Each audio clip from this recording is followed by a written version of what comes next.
Ladies and gentlemen, as President Andrew Jackson, I would like to speak on behalf of the American people in regards to the Indian Removal Act and our relations with the indigenous people. In the year 1828, I was elected to become President of the United States with the duty of representing the common American. As President, I swore to protect the yeoman farmer, the urban laborer, and all men who work to bring this nation to prosperity. And I understand as my duty, as President, to offer as much opportunity to allow all Americans to prosper and live in safety. These Indian people pose a threat to lives and stability of American citizens who wish to prosper in their own lands. So you can just edit this out. When we secured our independence from Britain, we gained full privilege to all lands east of the Mississippi, land which Americans have shed blood in 3 wars over. However, the existence of Indian people on this land have forced Americans to be limited to the lands they can possess, and which has also limited them to the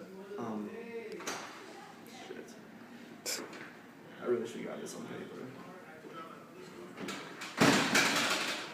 Limited to the lands they can possess.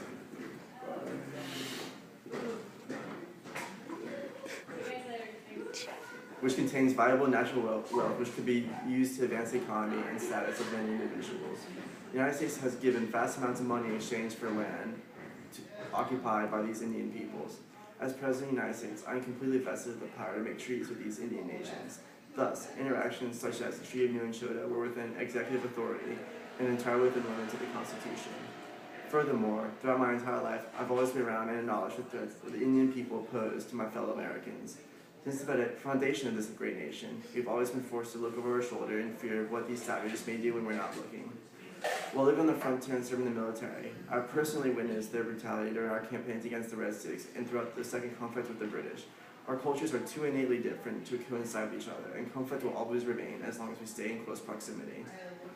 As President of this country, I find it within my authority to do his best to protect the lives of all Americans. In order to end this persistent loss of life, I know that the removal of Indian peoples into the western frontiers will prevent further death to Americans. With these ideals, the Indian Removal Act further protects the United States citizens and allows our people to achieve our manifest destiny and fully prosper within the lands that have been ordained to us. That's it.